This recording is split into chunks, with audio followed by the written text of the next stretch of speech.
Ecclesiastes, the eye never has its fill of seeing.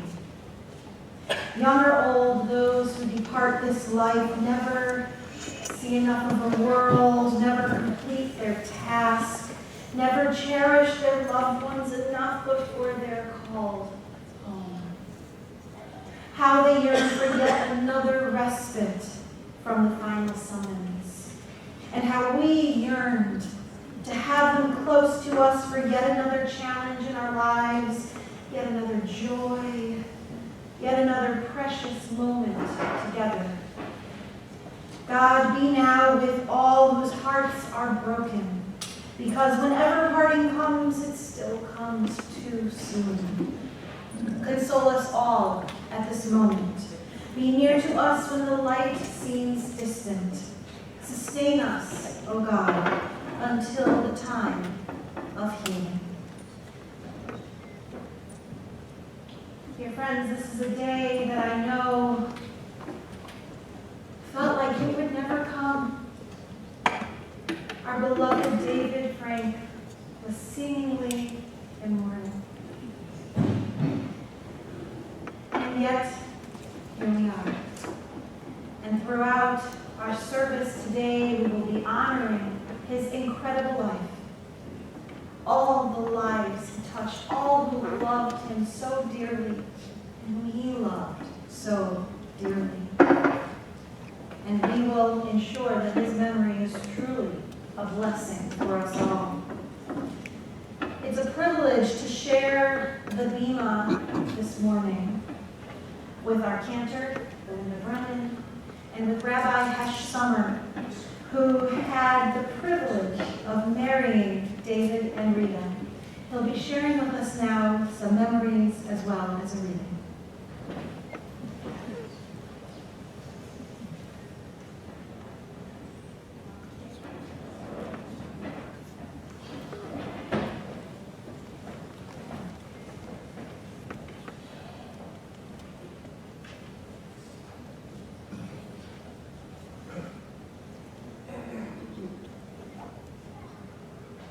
More than 15 years ago, on a beautiful day similar to today, I had the honor of officiating at David and Rita's wedding.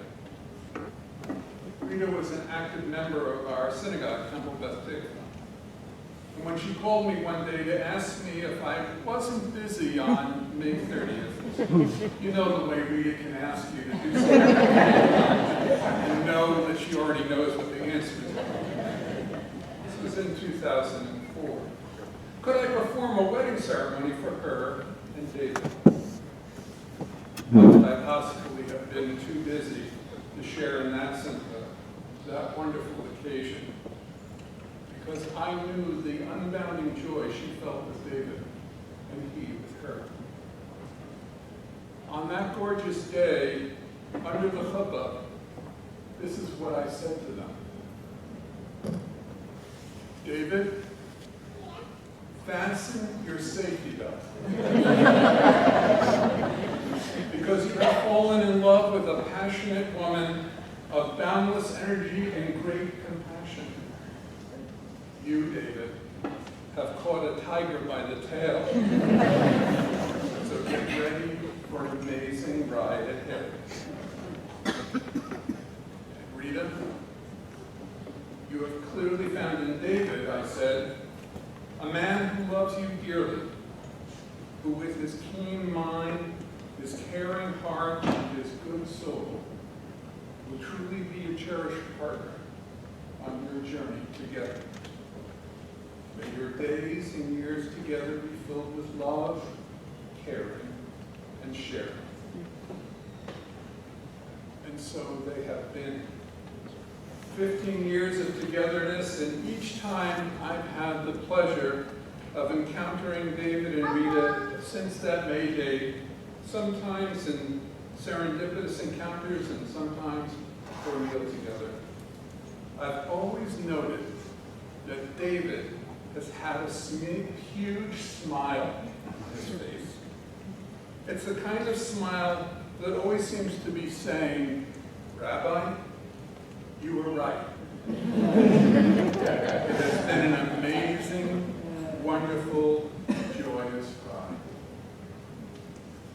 Our journey with our loved ones, sadly, has a mortal end.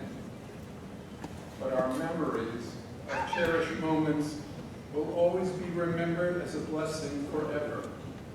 And so I offer this reading by Rabbi Roland Gittleson. In the rising of the sun and in its going down, we will remember him. In the blowing of the wind and in the chill of winter, in the opening of the buds and in the rebirth of spring, in the rustling of leaves and in the beauty of autumn, we will remember him.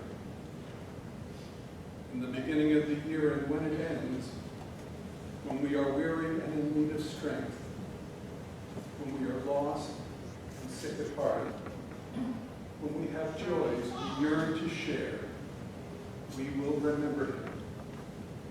So long as we live, David too shall live, for he is now a part of us, as we will always remember him.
And now I invite you to join me in the translation of Psalm 23, which begins with the words that are so familiar, "The Lord is my shepherd." Please join me. The Lord is my shepherd, I shall not want. He maketh me to lie down in green pastures. He leadeth me beside the still waters. He restoreth my soul.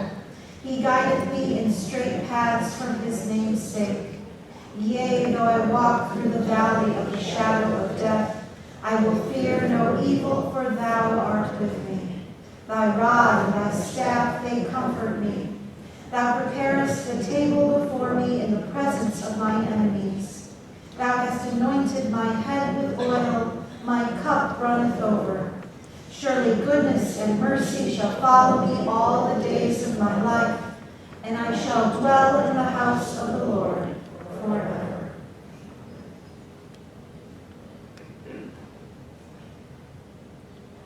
Mourning is the price we pay for having the courage to love others.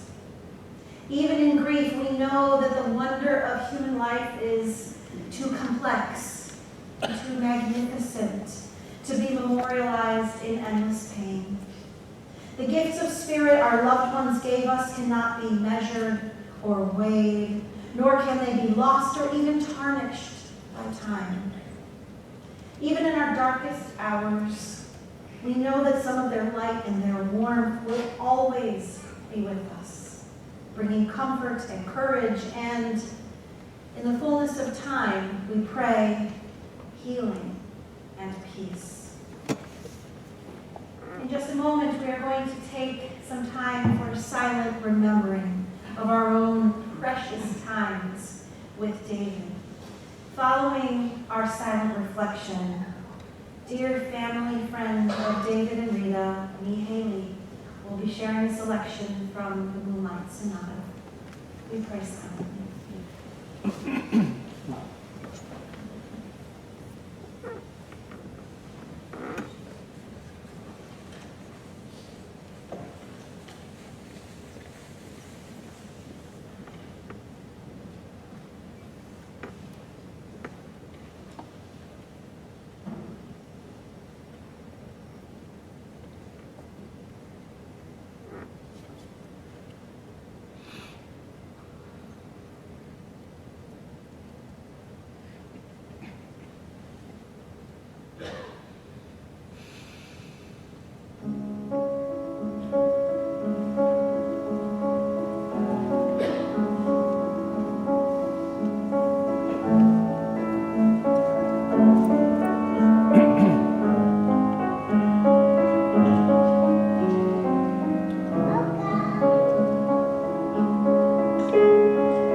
number of family members. We have a number of family members who will be sharing their own treasured memories of David. But first, we invite up his beloved wife, Rita, to share her words with us all.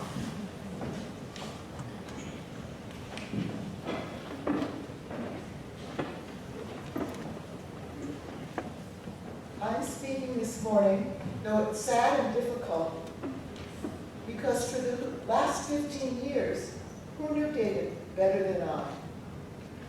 I had hoped against hope that David could cheat this final moment. Instead, he met death with dignity and grace that were the hallmark of his life. How rewarding our years together were. Our marriage gave both of us a new chance. He was a widower and I was a widow. We gave one another an opportunity and a meaningful relationship, a new adventure in life when it looked like neither of us would ever have that again. David was an extraordinary man, a man of wide interests, impressive intellect, considerate, accomplished, and he was fun. He had a wicked and wonderful sense of humor. He loved puns, all kinds of plays on words, double entendres, and he could generate these very quickly in response to different situations. I always disliked the rather common practice of addressing very elderly people using the pronoun we, the way people do when they talk to small children, as in questions like, how are we today? Have we fallen recently? I would point out to the questioner that we was a plural pronoun and they were only addressing one person, albeit an elderly one. But David, intent on not hurting the questioner's feelings, would jump in and say, maybe it is we. I could have a tapeworm. Much as David enjoys his puns and quips, he liked something even better. Listening to other people. You never learn anything unless you listen, he always told me. David loved people. He loved dining out. He loved, before his arthritis made it impossible, playing golf and running. At one time, he ran 5 miles every morning. In a world of increased awareness of nutrition, David loved sweets. He proved it was possible to live to 94 on a diet that no health specialist would recommend. He loved gummy bears, Swedish fish, jelly beans, frozen Milky Ways, and vanilla Dairy Queens with rainbow sprinkles. On one of the last days of David's life, my dear friend Peggy Ames, who in addition to running a nursery school and her own family, helped me with David, brought him a special cold treat, an ice cream sandwich, the outside made of 2 thick vanilla cookies studded with M&Ms. David loved movies, including cartoons. When we went to them, we were often the only adult couple without a small child. Maybe we could borrow one, David would sometimes say. He liked serious movies, but his all-time favorite was a comedy, My Cousin Vinny. I am happy we got to watch it again together on television at Essex Meadows the week before he died. His favorite line was one when Joe Pesci, in classic Brooklyn accent, described the 2 young men he's defending. 2 youths. David loved sports cars. He had a Mazda Miata convertible and a Mustang convertible earlier, and then after we married, he traded in a sedan for yet another Mustang, a red convertible. Quoting his grandson Brett, he said it turned him into a babe magnet. When he stopped driving at the age of 90, a gift to humanity, he did not sell the car. With me at the wheel, we took it out on weekends and only sold it when it became very hard for David to get into the low-slung vehicle and nearly impossible for him to get out. But he never stopped reminding me that he had sold it under pressure. David loved woodworking and construction. He once put a large addition on a house by himself, doing not only the framing and carpentry, but also most of the plumbing and electric work. His son, Jeff Bilbor, always told me that one of the first things he remembers about David when he and Jeff's mother, Joan, married, was David cutting a hole in the ceiling of their home in New Haven to put in a skylight. And then when he wasn't through, when David and Joan, who died in 2001, moved to Westbrook, he once again cut a hole in the ceiling for that skylight. And David told me those skylights didn't leak. Late in life, David, who had played the clarinet in his youth, loved playing his saxophone, easier than the clarinet for arthritic fingers. He loved the New Horizons band at the Community Music School, a national musical organization designed for senior citizens. 3 weeks ago, the band played a concert at Essex Meadows Health Center, and David, who was by then a patient at the health center, joined his fellow musicians once again. It was the last time he ever played the saxophone, and it was a very special moment for David. He knew he was getting weaker. He knew he would get aspiration pneumonia again. And he confided to me that when the quality of life no longer had any meaning, then it was time to let life slip away. Yet he couldn't follow his own words. He continued to fight to stay alive. In fact, it was that determination that kept him with us for so long as his medical condition deteriorated. David loved the Boston Red Sox. He watched nearly every game on television. When travel and movement were easier for him, we always went to at least one game every season. I am very sorry that David died on the day when the Red Sox lost to the New York Yankees by a score that sounds more like a football game, 13-17. David loved medicine. He loved being a doctor. Harvard Medical School formally stopped reunions after the 60s, but David's class kept coming back every year until their 66th reunion. And Harvard finally had to acknowledge that creating a group called the Silver Stethoscope Society. David always wore the society's lapel pin on his blazer, and I'm wearing it now. You can find it. It's right here, the Silver Stethoscope. He spent some 40 years in medicine, both as a gastroenterologist in private practice and a member of the staff at Bridgeport Hospital, where he was for many years chief of the gastroenterology section. But he did something I always thought was very courageous. He retired at the age of 68. He told me he did it because he felt he was not as quick as he had been, that it took him longer to recall things he needed to have at his fingertips, and he felt it was not fair to his patients that he not be at the top of his form. In retirement, David read all the time, everything from crime thrillers to the New Yorker. We traveled to Europe, to Africa, to China, to Argentina. We went on cruises in the Caribbean and on a memorable one through the Baltic Sea to St. Petersburg. One of his favorites was a multi-generational trip to Alaska with his 2 grandsons, then 12 and 13 years old.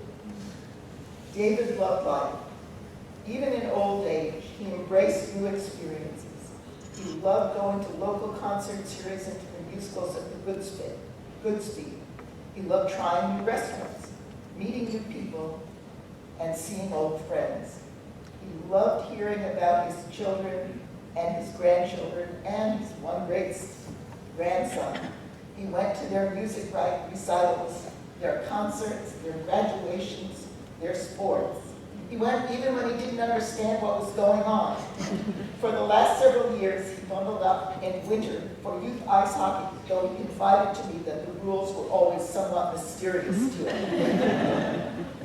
There were, to be sure, things that David did not like at all. To name but one for which he was famous, he was not in favor of green vegetables.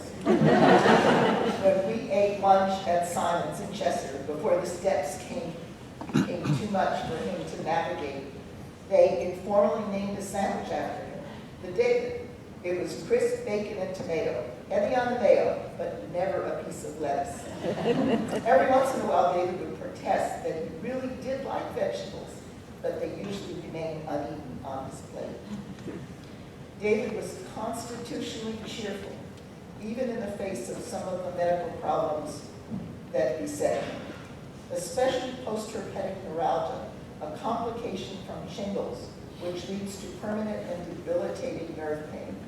We went as far away as Johns Hopkins, looking for ways to ameliorate the pain. David had rubbed off most of his right eyebrow, trying to lessen the persistent discomfort. But in the end, it was his good humor that helped him as much as anything else to ignore the seizures which attacked him several times a day. I must thank David's physicians for their attention and concern. Among them, his longtime interns, Catherine Arnold, along with specialists Kevin Tewig, Daniel Sanchetti, Howard Diskelman, Wajid Zahir, and Arthur Seltzer. They worked so hard to control the conditions that age aggravates, from arthritis to macular degeneration. Dr. Andrea Schaffner did everything she could to maintain his well-being during his days at Essex Meadows Health Center. The aides and nurses at Essex Meadows worked hard always to make him comfortable. Thanks to Mihai, who volunteered to change her schedule so she could play today. David was so happy when Mihai paid him a visit after a concert she recently gave at Essex Meadows. Thanks also to Tom Mason, the aide who enabled David to live at home before Essex Meadows for as long as he could, even as his strength ebbed.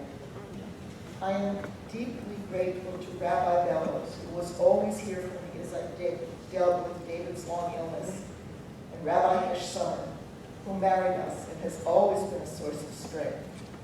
After an Orthodox upbringing, David was not involved in synagogue life for many years, though he made sure his daughters attended religious school. Hesh at Temple Beth Tikva and Rabbi Bellows and her predecessor, Rabbi Rachel Goldenberg, were instrumental in bringing David back to more formal Jewish worship.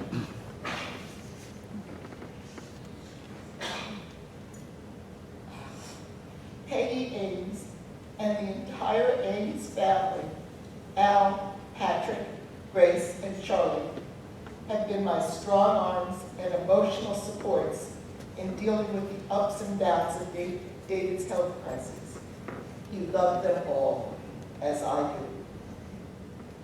I have gotten wonderful notes from many people who had heard of David's passing. One that his former personal trainer, Margaret Quiscoli, sent sums up for me what made David such a special person. Margaret wrote, "I have never met anyone like David. He loved to make people laugh with his silly jokes. He saw the good in all and was really a joyful person. There are certain people in your life that you meet and you always carry them with you. David is one of them for me. David is one of them for me, too." People can see how I helped David manage life's physical challenges as he got frailer. What was equally true, but much harder to see, was the many ways in which he helped me, from proofreading all my stories to giving me the boost of confidence I needed in tough situations. I knew he always had my back. In some ways, we were very much alike. In others, quite different. David was always organized. I, despite his continuing efforts to instill order in the way I did things, remained helter-skelter. "Why don't you put your cell phone down in the same place? Then you could find it," he advised me from many daily searches from where I had left it. He always put things in the same place. "You can't be a doctor and not know where the scissors are in the middle of a procedure," he would say. Thank you all very much for being here with me and David's family today to celebrate his life. David was a man of joy, charm, warmth, caring, and intelligence. May his memory always be for a blessing. In addition to my talking, some of David's family are going to give a few reminiscences. I didn't realize how many of them came, and in consideration for not having you sit here till 5 o'clock, I'm going to ask his daughters, his grandsons and daughters, his sons, daughters, and grandchildren to come up if they wish and say a few words about David. They'll identify themselves as they speak. We'll see how many there are, and we can go from there. Thank you all very much. The folks I have named, it's your time. In final tribute to David, I read this all with his glasses.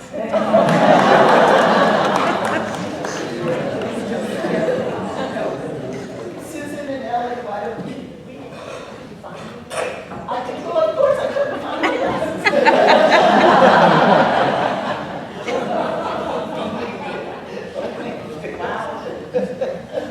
Rita, that was really beautiful. Thank you. I'm Susan. I'm one of David's daughters. And I'm Ellie. I'm David's youngest daughter. I didn't write anything down, and I'm going to be very brief because I'd rather be brief. One of my earliest memories of my dad is when he taught my twin and I what to say when someone asked us, "Where is your dad?" We would sing in unison, "Daddy's at the hospital stamping out disease with his big feet." In reflecting about this in the last few days, I didn't really think he had big feet, but apparently he did. But at that height, I was probably about 4 years old, he loomed large. My dad was tall, he's handsome, he was smart, he was funny. In addition to being a physician, he was a carpenter, an electrician, a plumber.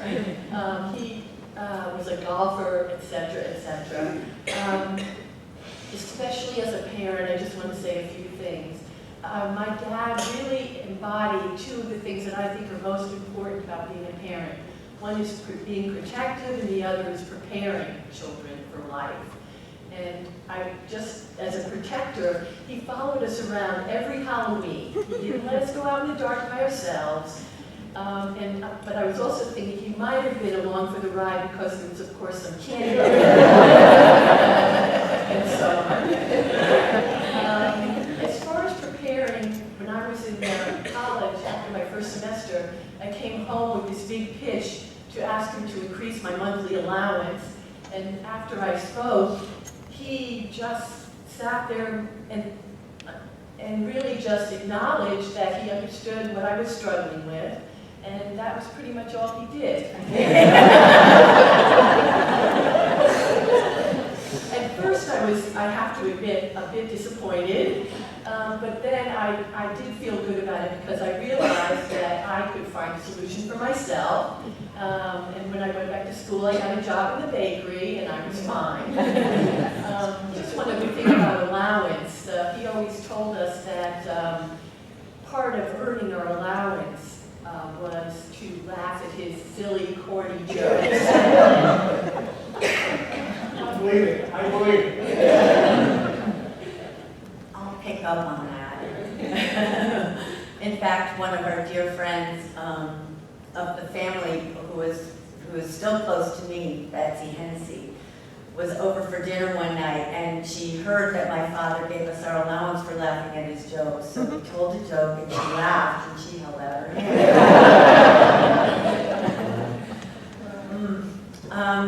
One of my earliest memories of my dad is going to the zoo with him, the Bronx Zoo, the Beardsley Zoo in Bridgeport on Sundays.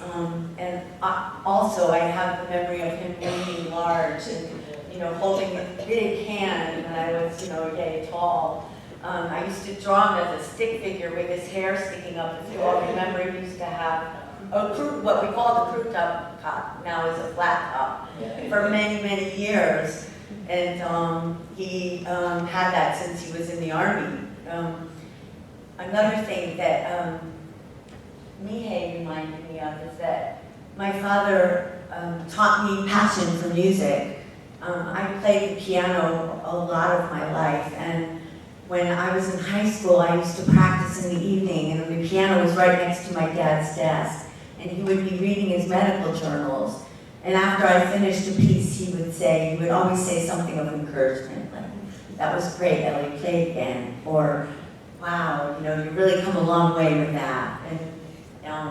And there was music in our house a lot. And my dad really loved Baroque music, so to hear you playing the Bach and Keenan was really beautiful. So thank you, Megan. The other thing I think that I loved a lot about my dad was that he was a humble man, that he had a lot of integrity, and he was very accomplished, but he lived life in humility.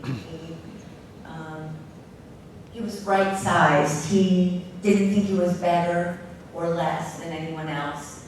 He respected people for who they were, and as Rita said, he found the good in everyone, and he's taught me to do that. So I remember him fondly like that. Thank you.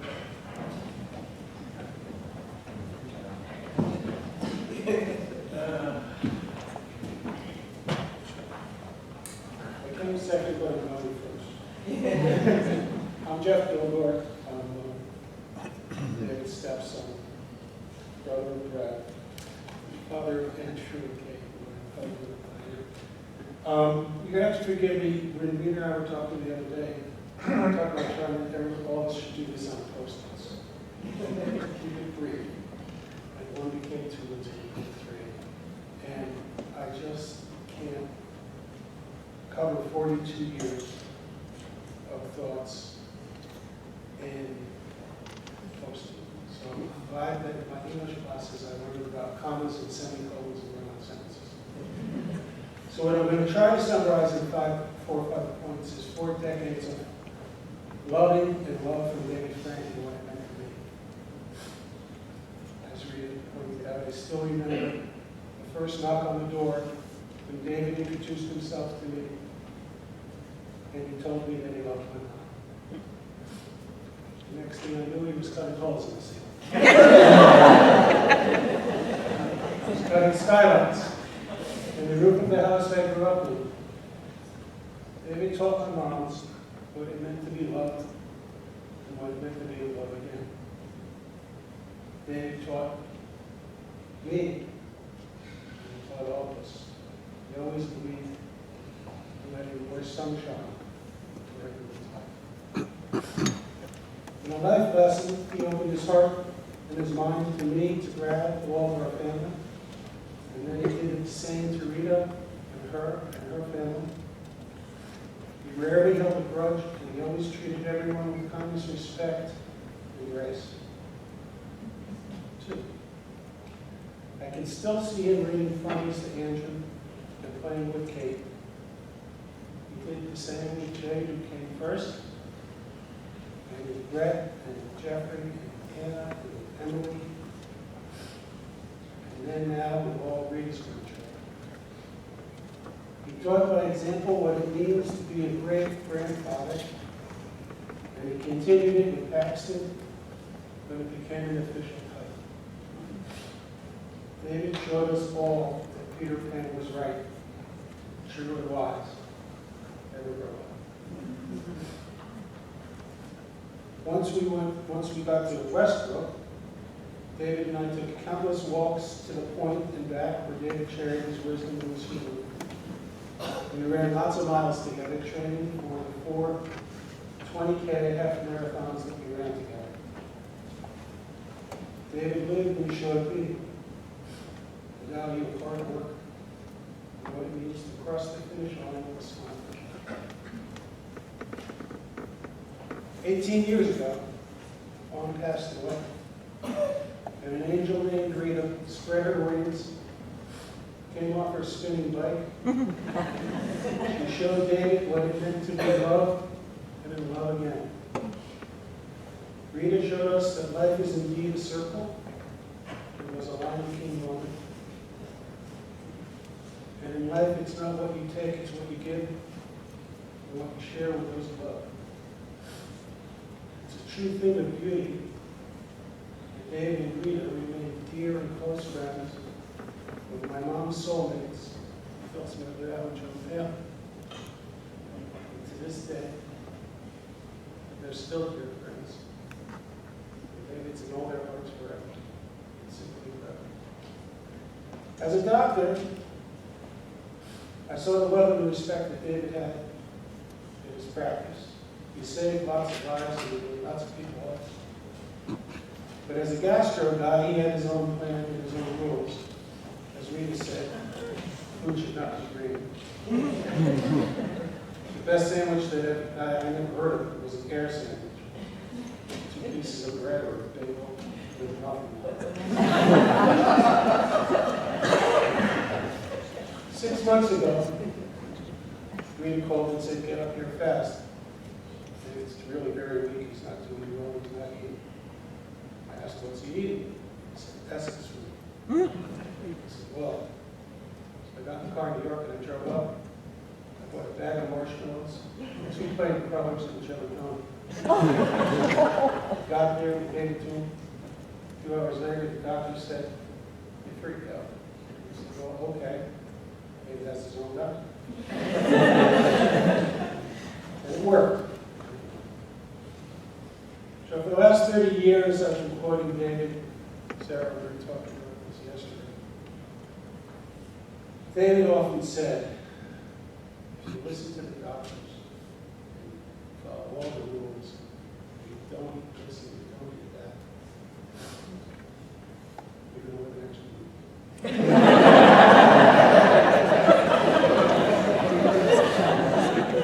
It's not going to be good. But David had 2 angels, Rita and Peggy, who were by his side constantly. His last 2 weeks, 3 weeks weren't that bad. He saw Ellen and Susan and Jane and Braxton. He got calls from lots of cousins. He was surrounded by everybody's love. And he was in all our hearts forever. His smile and his twinkling eyes will shine on us and in us forever. And she rested.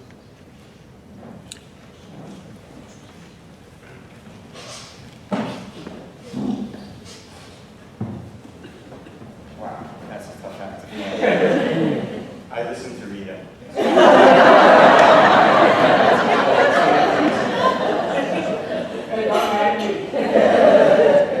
For those of you who don't know, I'm Brad Bilbor, and I'm one of David's stepsons. And the term stepson is not a term I like to use in my relationship with David. The only thing that was missing was genetics. David was a good dad. So, 42 years is a long time to put on 2 cards. So I thought, what's his outstanding quality? Forget the doctorate, the Harvard, everything, humble. Everything you've heard is 100% exactly as David was. He can make people laugh when things were bad. Okay? He can make you happy. He can tell jokes. 2 days later, I would say, why did I laugh? But we all laughed. And he saw Hans. He made me learn through the way he approached life, to where life used to enjoy it. And to love my family. So that's all I have to say. So, I love you and I'm going to miss it. Would any of your grandchildren like to say a word?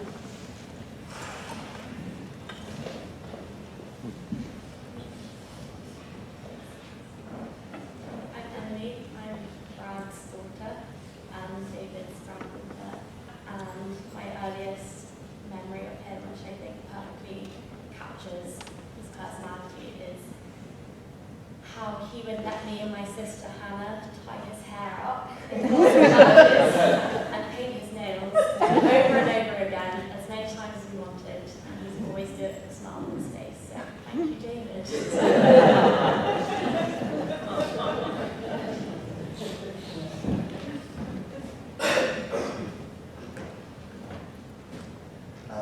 Susan's son. My grandpa was like a blueprint for what a well-rounded man should be. He was so athletic, such a patient of the arts, and such a great role model for me to have. He taught me a lot about traveling, and just so much.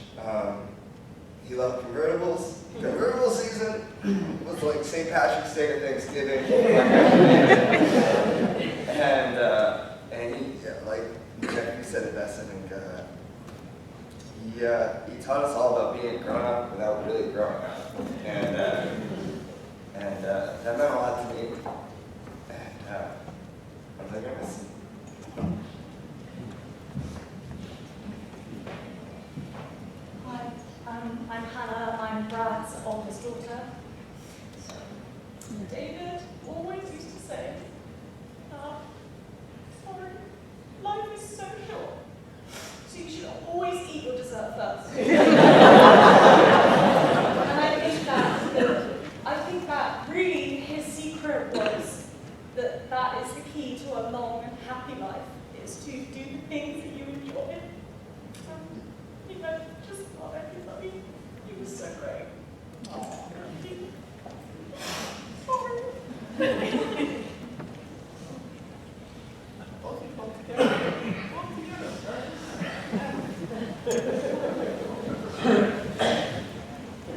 I'm Andrew. Jeff's son. David was my grandpa. I think one of the earlier memories I have in sort of this phone throughout my whole life was when we were at a restaurant called Marty's, and David was teaching me how to have a spitball fight. We were sitting there and there was a biker group behind us. David missed. Yeah, David missed. Hit that. I didn't know it at the time, but it was a tense moment before. And we had a spitball fight. What the hell is it? He was great, and everyone said he's, taught us all how to be a man, how to grow up and be an adult.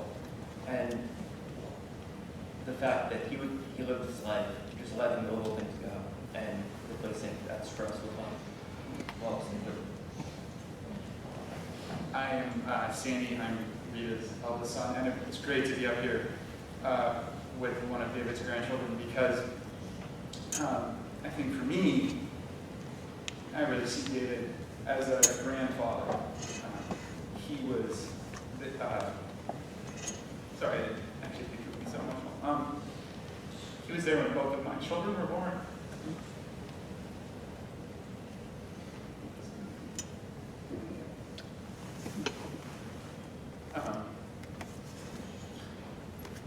They loved their grandpa David very much. It was my son who caused David to have to go to a freezing cold hockey rink over the last 10 years. That rink has not been heated once in the 30+ years that I've gone to it. David certainly deserved better. But my son loved having him there, and my daughter loved having him there as well to play with and occupy her time. So he was a wonderful grandfather. Hi, I'm Katie. I'm granddaughter of David and daughter to Jeff.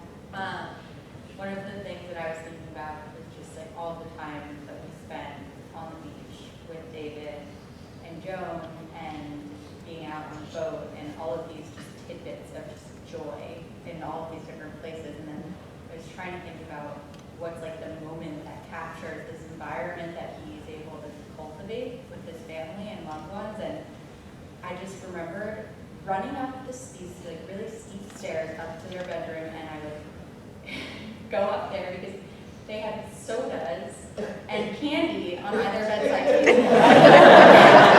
And I would just like spend like the weekend mornings like there when we would go visit. And I mean, that's just representative of why we all love him so much. There was always so much love and just like welcoming. There were few boundaries that couldn't be crossed, and it was just.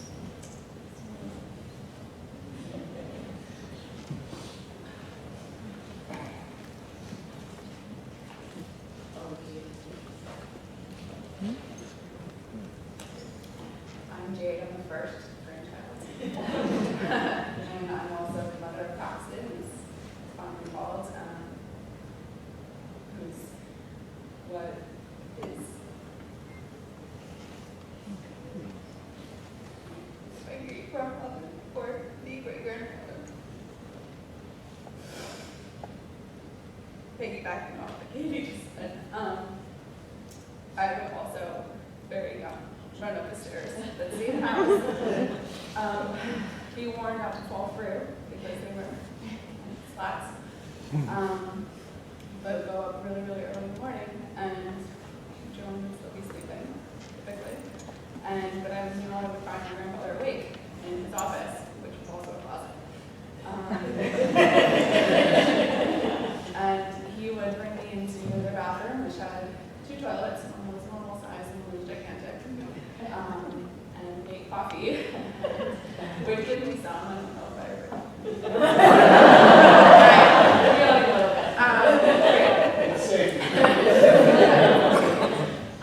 And give me coffee, but you know, it was pretty much like 90% milk plus, let's say, 30% sugar. And then like a splash. But to me, that was sitting there having coffee with my grandfather, watching cartoons, typically watching the sunrise on the beach. So he was certainly special, as everyone else has said, and very selfless. And so much so that when I was turning 4, 5, I don't remember what birthday, but I do remember him coming out on the balcony at his birthday wearing a full-on Kermit the Frog suit. Saying happy birthday. Down the balcony stairs, you know, they were spirals and you probably couldn't see very well. It's probably early September, so 90 degrees, kind of like today. But he did it to put a smile on my face and make me happy. So, I miss him a lot.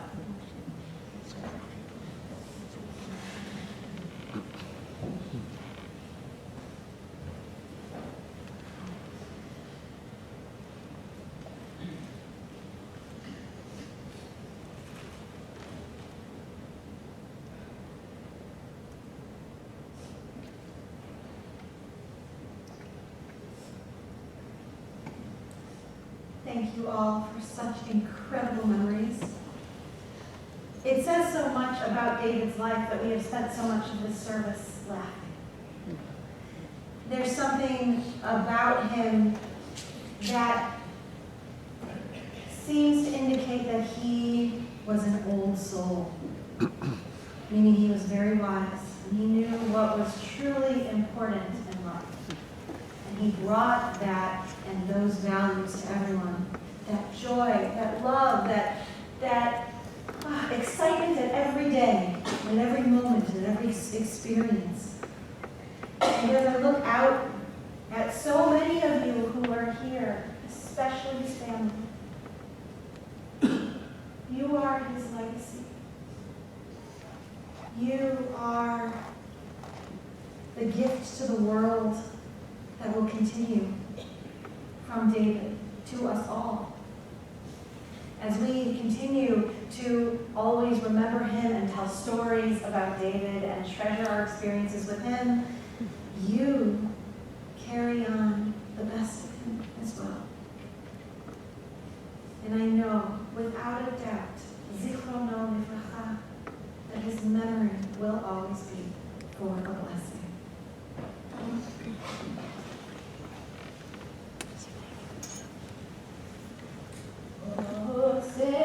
Shalom Rodfe Shalom Aleinu, Be'akol Yisrael, Be'inu Amen. Ya'aseh Shalom, Ya'aseh Shalom, Shalom Aleinu, Be'akol Yisrael. Ya'aseh Shalom, Ya'aseh Shalom, Shalom Aleinu, Be'akol Yisrael.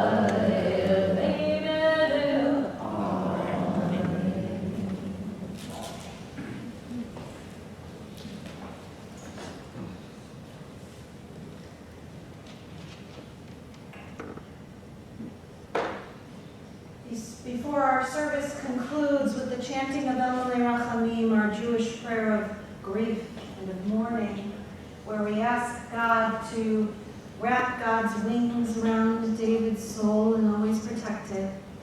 Rita requested a particular reading from our High Holy Day liturgy that I know is also one of my favorites. In our most difficult moments of loss, it brings an incredible degree of comfort. And it reads, "If some messenger were to come to us with the offer that death should be overthrown, but with the one inseparable condition that birth should also cease. If the existing generation were given the chance to live forever, but on the clear understanding that never again would there be a child or youth or first love, never again new persons with new hopes, new ideas, new achievements, ourselves for always and never any others, could the answer be in doubt?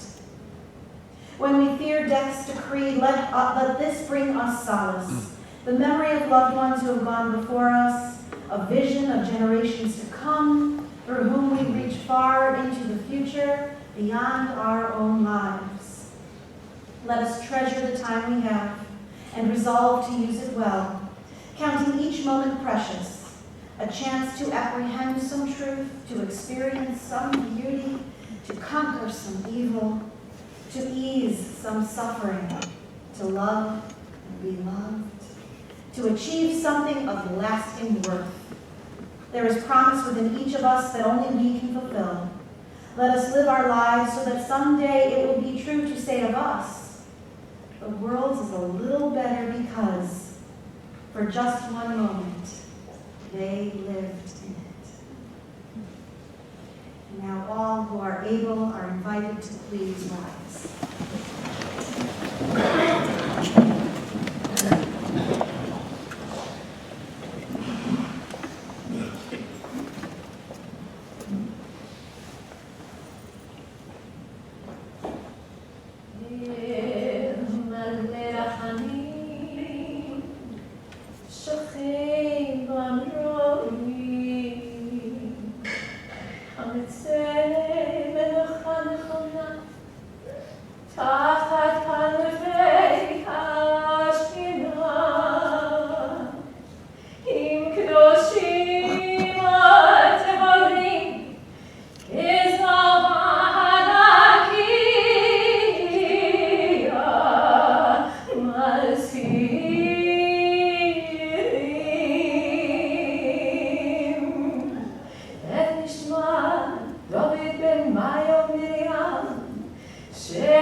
Shalom al mishkamo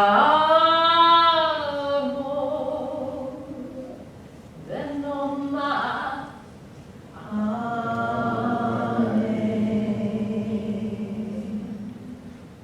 God of abundant mercy, God most high, may the soul of our loved one who has gone into eternity find the gift of perfect peace in your embrace, together with the holy and pure, whose light shines like the radiance of heaven. Compassionate God, hold David close to you forever, so that his soul may be bound up in the bond of life eternal. May he find a home with you, and may he rest in peace. And together we say, Amen. Amen. You are all invited at the conclusion of our service to our social hall right next door to join us and to continue sharing stories about David. Because in that way, absolutely, he will always be with us. And so now I invite you to speak to the family the following words of comfort. Please repeat after me. May God console you. May God console you. With all who mourn. With all who mourn. In Zion and Jerusalem. In Zion and Jerusalem. And now I pray, dear friends, that we all go forth in peace to life. And let us say once more together. Amen. Thank you so much for coming.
I didn't